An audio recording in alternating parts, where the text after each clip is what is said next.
Well, good evening, everyone. Thank you for joining us tonight. I'm Vice Mayor Cindy Claycomb, and I'm joined by Sedgwick County Commissioner Lacey Cruse, Housing and Community Services Director Sally Stang, and Officer Nate Sweetall of our Homeless Outreach Team. Thank you all for joining me this evening. So we're here tonight to talk primarily about some exciting projects that are underway to revitalize our Broadway corridor, provide least supportive housing to those who need housing and other services, and a $1 million grant awarded to the city of Wichita from the Community-Based Crime Reduction Program for the enforcement that's focused on crime hotspots in the city. So we'll be answering your questions at the end, so be sure to post your questions in the Facebook stream, and then we'll strive to answer them during the broadcast, or if we don't have the answers, we'll follow up with you after the stream ends. Specifically, we're here to discuss two initiatives to help reduce crime, increase the quality of life and beautification of the area, and increase the safety of the neighborhood for everybody.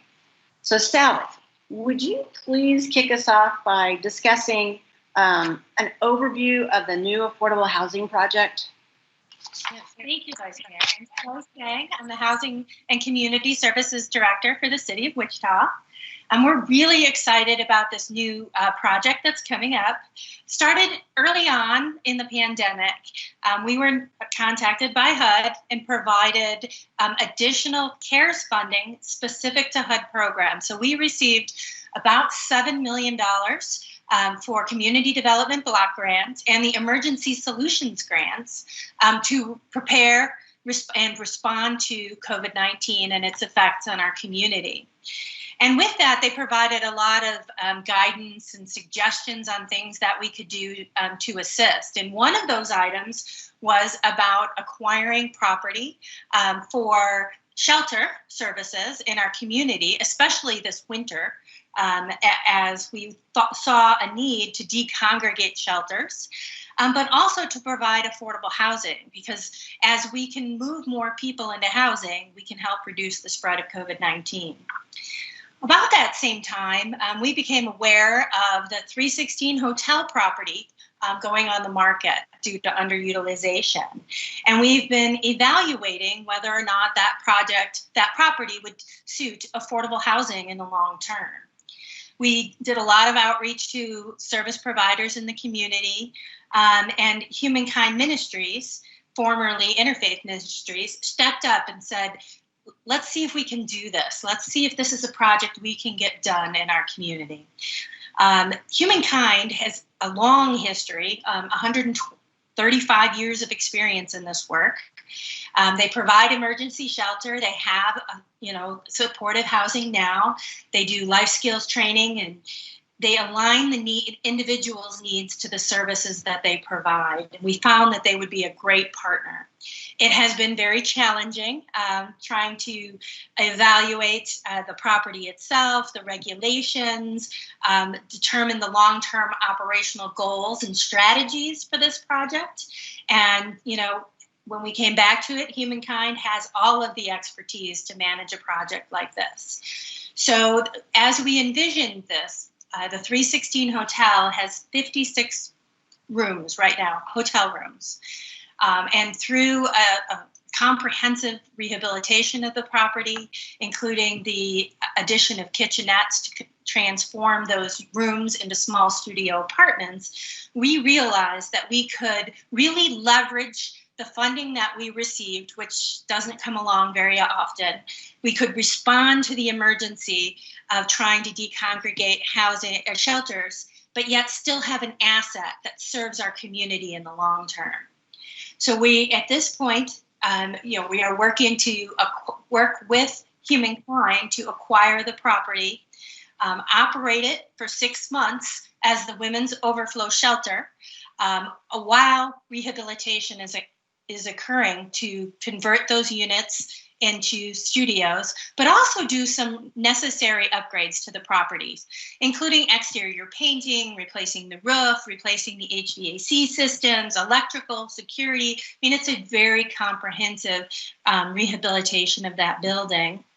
And then we can transform that into permanent supportive housing. So this, and the supportive housing will have at least a 15-year benefit to the community.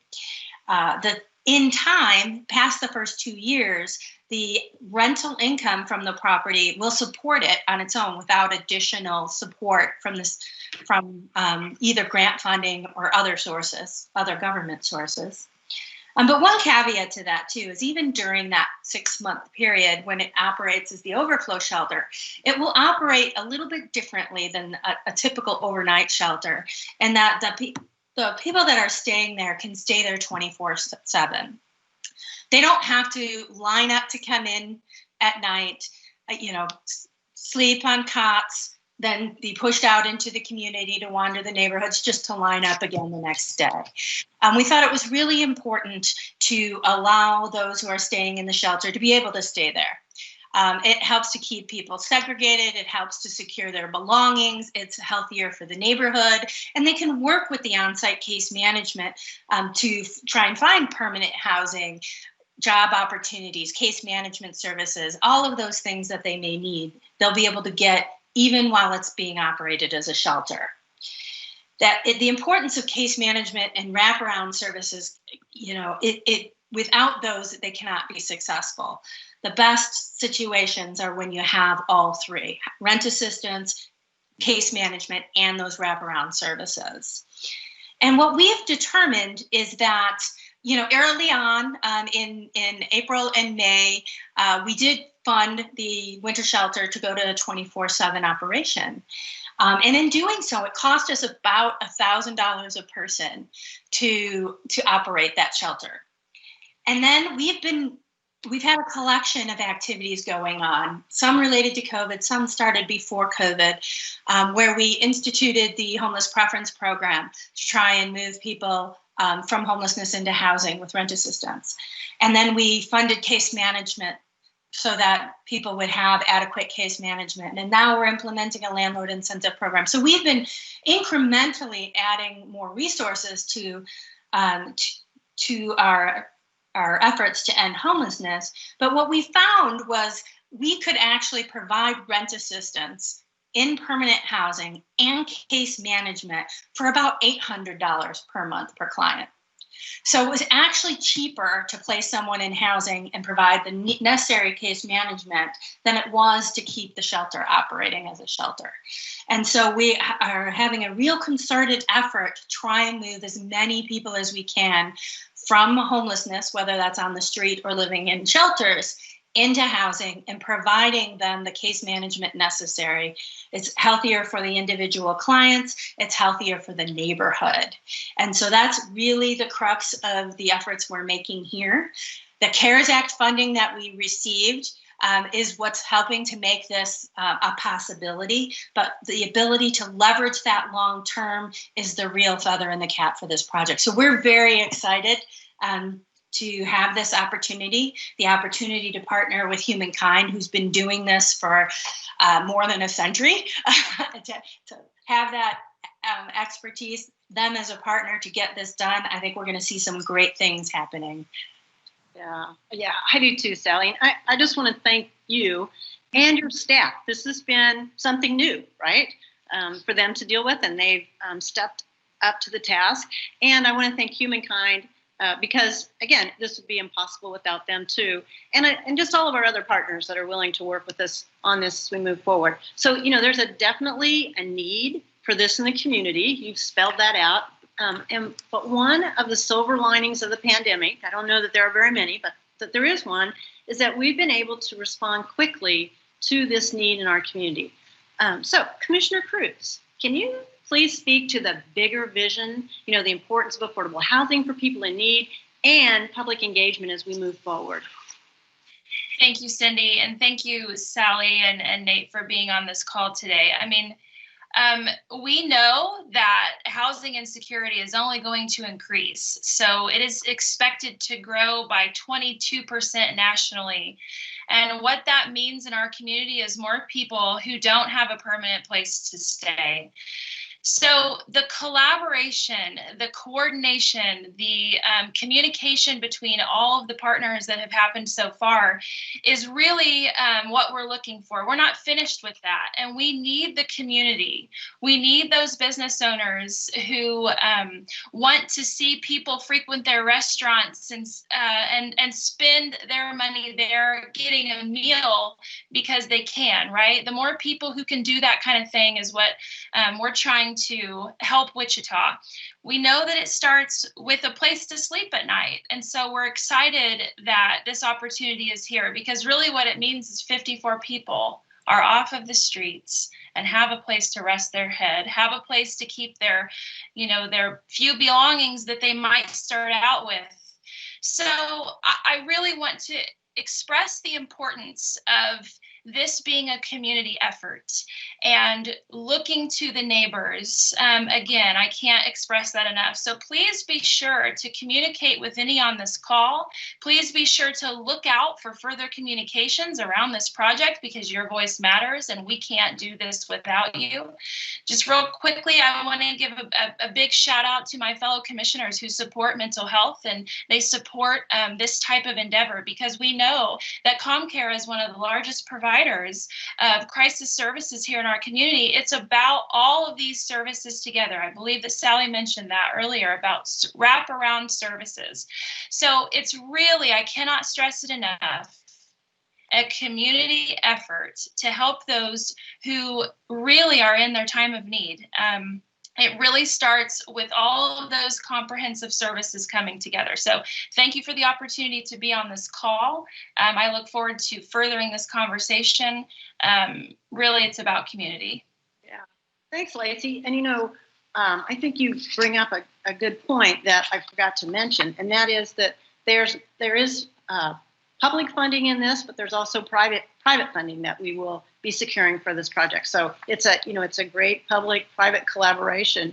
And I think this project really speaks to the importance of permanent supportive housing. And Sally talked about that earlier, about that permanent housing is, for one thing, we get cost savings, but for the other, it moves people to where they want to be. So I'm going to have Officer Nate speak to the impact of supportive housing versus sheltering and the importance of another initiative that we have. It's a grant awarded by the Department of Justice to help us increase the safety for the neighborhood. Right. Officer Nate with our Wichita Police Department's homeless outreach team.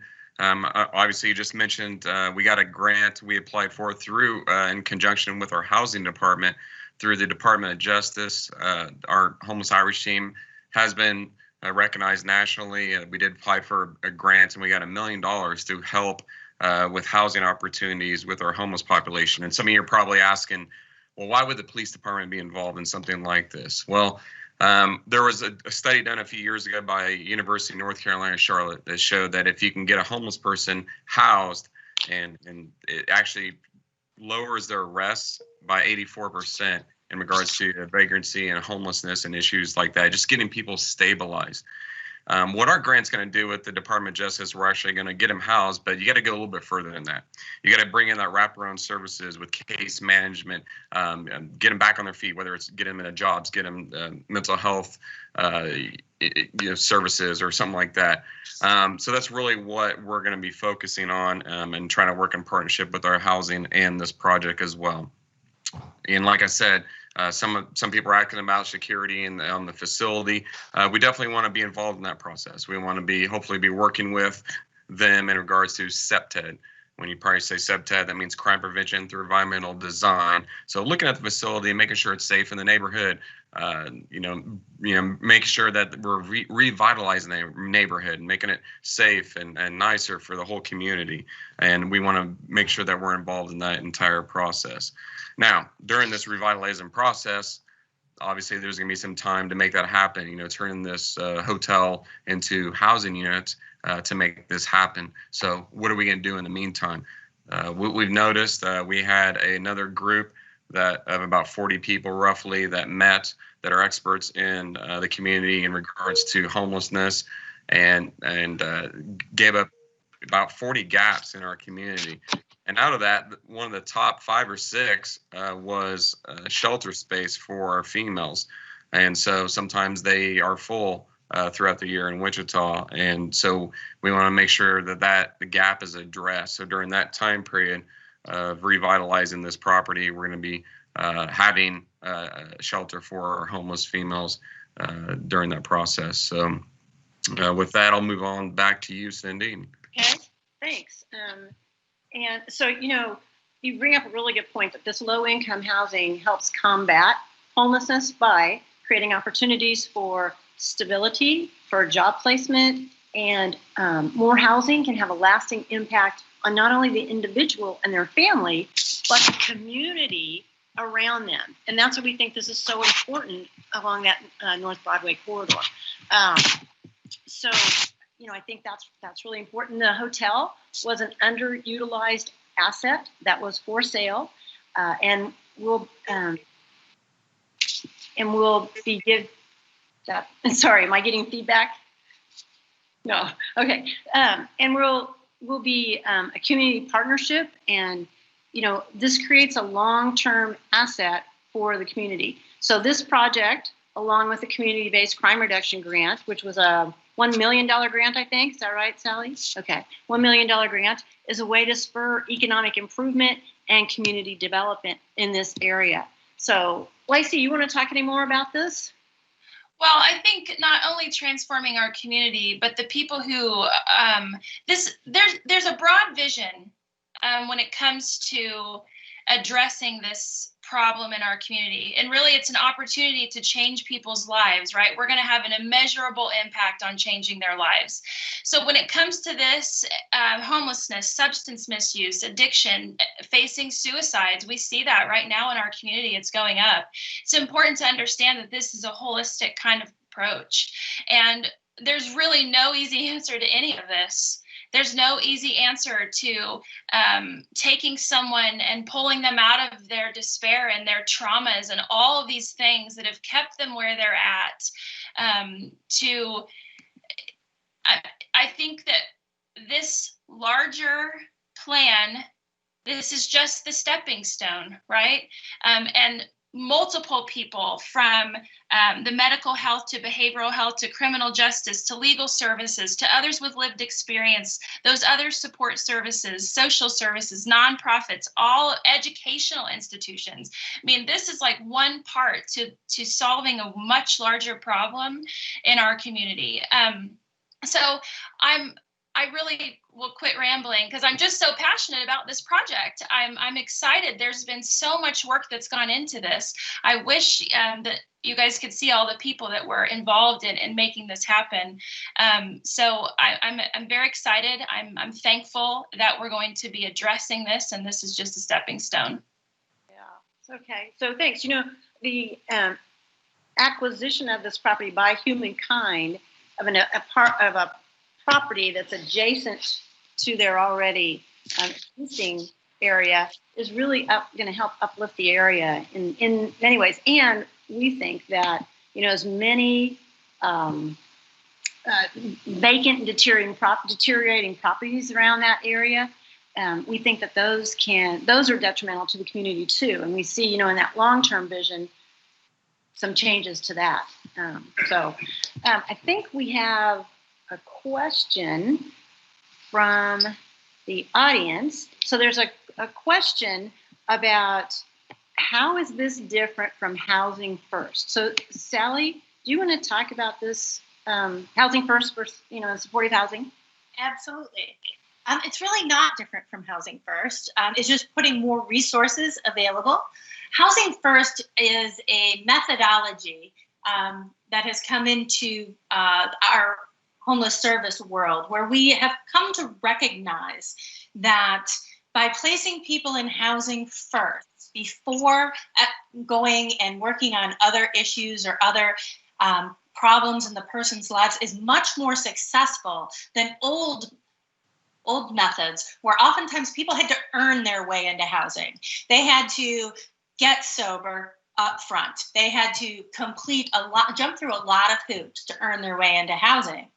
Oftentimes, people didn't get through the hoops, they didn't get housed. It was also a very expensive means of providing services. And we found nationally, not just us, they found that more people are receptive to opening up and actually getting involved in their services if they have a solid base, their solid foundation. They have somewhere to lay their head at night.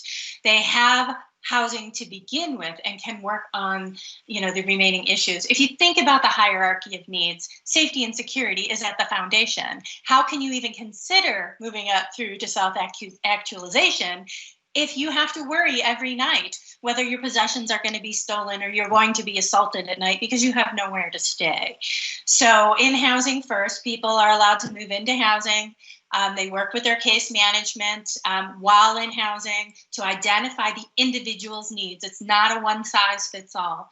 Every person's needs are different, and it's a matter of being able to pull the resources together and work with each individual client to meet those needs. So this will definitely supplement the city and the county's efforts. So the city and the county have been operating a Housing First program since 2009 that has been tremendously successful.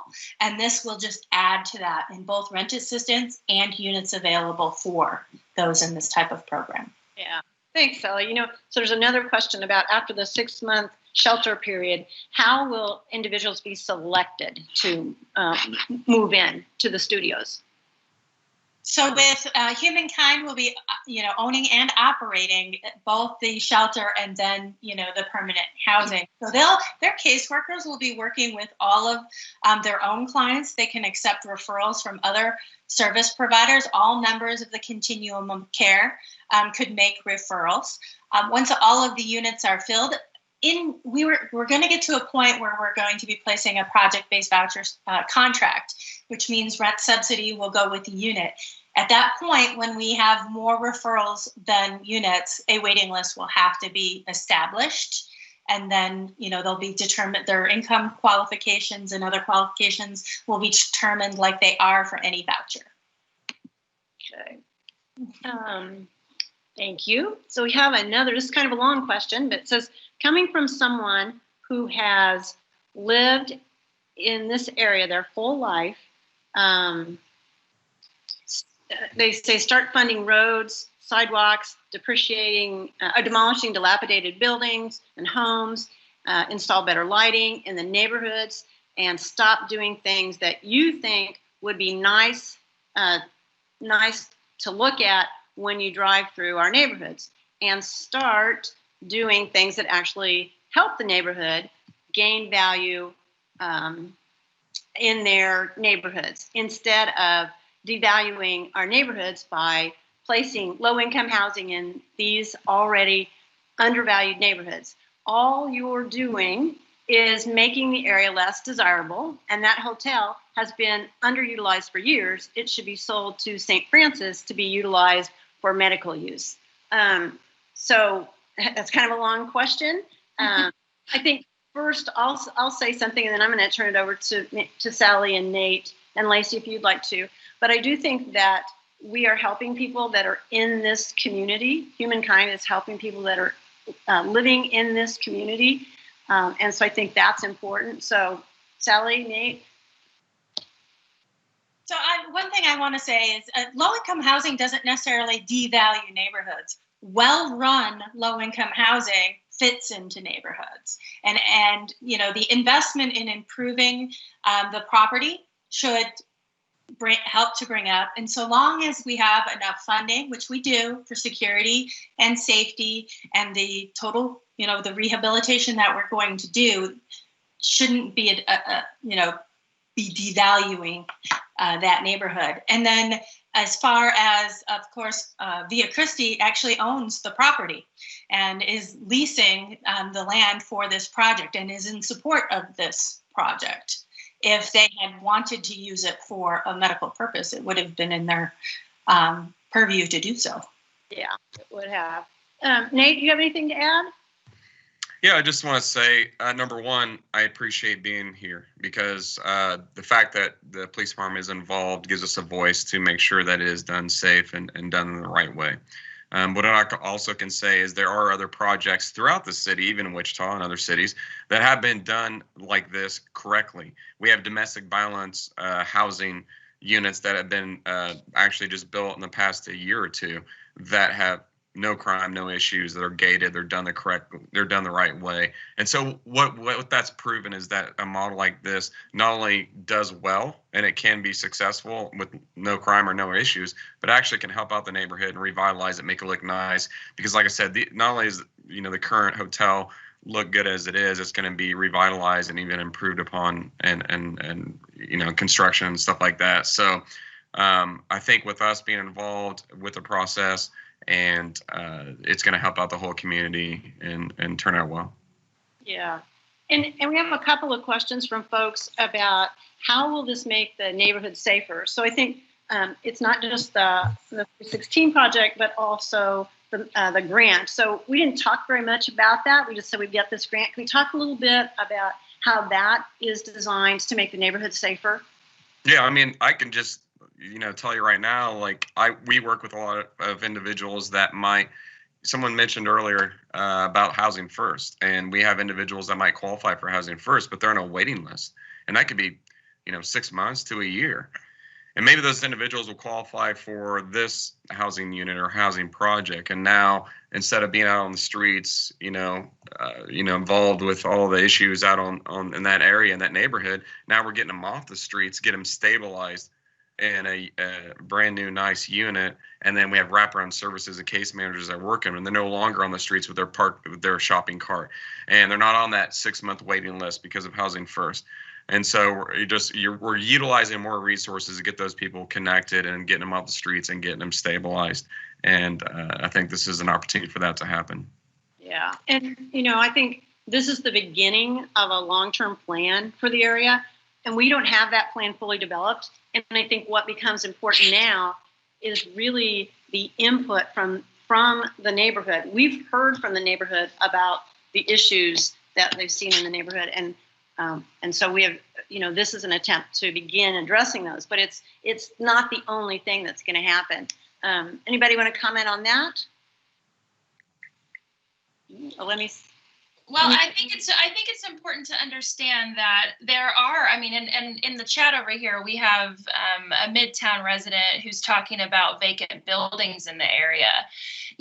This property, when the people who will live in the 316 building will need support services. So there's an opportunity could we erect another building that's about social services? The possibilities are really endless, and that's where we need, and that's what the Mental Health and Substance Abuse Coalition, that's what the Suicide Prevention Coalition, there's over 50 individuals, probably upwards of 75 to 100 individual people, plus all of the organizations that they work for. I have really witnessed an incredible collaboration of social service providers, because there are so many people invested in solving these issues, these real life issues that many of us know about. Many of us have been infected by someone who has a substance abuse problem or has been impacted by suicides. A lot of us in this community understand mental health. We might suffer from mental health ourselves, and who's to say that very quickly we might fall on hard times ourselves and find ourselves in one of these situations. So the human element to this, every single person in this community has an opportunity to speak up and find the solution that we all so desperately crave and desire. So I think that this is a catalyst to something really great, because the movement is going, the train is rolling down the track, and we all want to see vibrant businesses, restaurants we want to go visit ourselves, shops that we want to shop in. This really could be, and I believe will be, the catalyst to start that. And I think that's, when we've talked to our partners about this with Humankind and with Via Christi, with the police department, with housing, with the county, on just a basis like this, those partners believe that this will help, and so there's a question about affordable housing. Well, this is affordable housing. It's one level of affordable housing, and they're asking about, are we willing to put things in place to provide more affordable housing. And I'll just make a plug. Tomorrow at the City Council workshop, we are seeing the Wichita Places for People plan, and that is our urban infill strategy. And there is, I don't know exactly because it's a workshop, so that means we get to see what the implementation of that is. But I'd suggest that you tune in and kind of see what's happening with that plan. We can't fix everything with one project, but we can certainly begin to move towards a long-term vision. And I think something about Humankind is that they will provide the appropriate management for this facility. If you look, they are already, I think they have 101 studio apartments or some sort of apartments like that they're already running. So let me see what other questions we have, or if anybody wants to comment on that further. Well, while you're reading that, this really is an attempt to clean up things that need to be cleaned up. Beautify, add green space, add sidewalks, add those, curb appeal type businesses that everyone can enjoy, that we all want to experience. I think that's really the goal, is we can mingle with anyone here. This isn't about class. This is about humans, living their best lives, right? We all want to live our best life. And I think it's important we understand that this is the opportunity to do it. Yeah, and cleaning up that Broadway corridor. And we have a question about someone is saying, isn't this just enabling the homeless? And so does somebody want to comment on that a little bit about enabling the homeless? I mean, when you move them into housing, they're not homeless anymore, so I'm not sure how. Well, we're enabling them to have a place to sleep, so they can go get a job, so that they can then save their money to move out of this 300 square foot place into a 900 square foot place. This is the stepping stone. I mean, they want to keep this place. If they come off the street and come into one of these apartments, they can stay there and build their life. That's what we're providing to them. Yeah. And I could just say, I give a lot of presentations to communities and churches all the time. And our biggest thing as the homeless outreach team is to make sure that we're not enabling people and that we're making them be self-sufficient. And the very first conversation we have with someone when we get them housed is, okay, here's your place. We're going to work with you. But we have to have a game plan to get you to become self-sufficient. Does that mean helping you get your disability? Does that mean helping you get a job? Do we have to work on mental health issues? Whatever it is, it's not just getting you housed. If we do that, then we're failing. And so that's what this, and also the grant that we have, comes into play, because we're coming in with experts and case managers to help them become self-sufficient so that they aren't being enabled. And that's the key thing. That's the most important goal. Yeah. And I wish there was an easy answer. If there was an easy answer, we would have solved this already, right? But there just isn't an easy answer. I think there's a question. Let's see. I think we spoke about this a little bit earlier, but we do want to hear from the community. So this is just, as I said earlier, one step towards a larger vision. And so tonight, at the end of the broadcast, we'll be posting a survey to continue to engage residents in the improvement and beautification of the area. So be sure to weigh in on that, because this is the continuation of that discussion. As I said earlier, we've listened to the neighborhoods. Lacey and I have been at neighborhood meetings, hearing about complaints in this area. I know Officer Nate, he deals with this every day. So we want to hear from people and make sure that you do weigh in. Let's see. I think, Sally, do you want to talk a little bit about what Wichita's needs in terms of affordable housing? Oh, they're huge, to be honest with you. Yeah. We have, 35,000 families that pay more than 30% of their income for rent or for their mortgage if they're homeowners. That's horrible, right? That's a tremendous need for affordable housing. Now, affordable housing, like you mentioned, there are different levels. What's affordable to one person is not affordable to another. And so when we evaluate affordable housing, we are trying to make sure we're trying to build up the supply of housing that can be affordable to people at 30% of area median income or 80% of area median income. So it is a mix of resources that we use to address that. And we do address it as the best that we can with the limited resources. And we have great partners that work with us. Habitat for Humanity, Mennonite Housing, many of them who partner with us to try and either rehabilitate existing housing and make it available for purchase or for rent for people who can afford it and not be paying more than 30% of their, monthly adjusted income. But we also, are working to build additional affordable housing. That's a challenge. It takes a lot of resources just because of the cost of materials and labor to build. And I know there's it costs between $140,000 and $170,000 to build an 1,100 square foot new construction, new affordable house. Well, that is not really affordable to a lot of people. And for us to make it affordable means we have to put a lot of subsidy into it. And to do that just reduces the amount, of resources available for other things too. So it's a balance. It's trying to balance different types of housing at different income levels. But we should be looking to add 50,000 units of affordable housing if we really want to meet the needs of our community. Yeah. And I don't think people have a sense of that. I didn't before I started working in this area. And I think something else that is worth touching on in terms of the Broadway corridor revitalization, someone said that they'd like to see that revitalization cover the entire Broadway corridor. So would we, right? So would we. But we have to start somewhere. We can't start and say we're going to redo the entire Broadway corridor. We just don't have the resources at this time. But we have the place to start, and then talk to the neighbors about, okay, what is it that you want?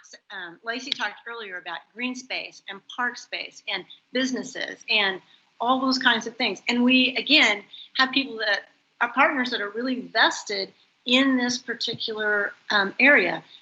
Via Christi is a huge partner on this. We could not have done this without Via Christi. We could not have done this without humankind. So I think that's a really good comment.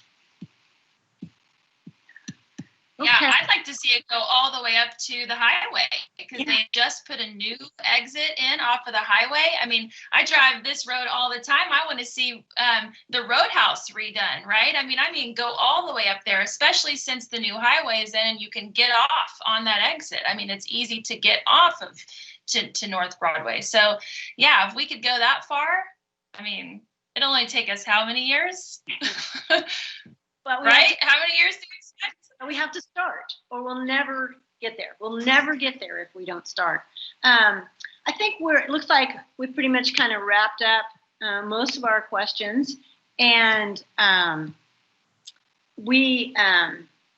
just want to make some closing comments, and then anybody else can too if you want. But you can see a full list of programs and services for our homeless population at wichita.gov/housing. So I don't know if people always know that they can do that. And as I mentioned earlier, at the end of the broadcast, we're going to post a survey to continue to engage residents in the improvement and beautification of this area. So please be sure to weigh in.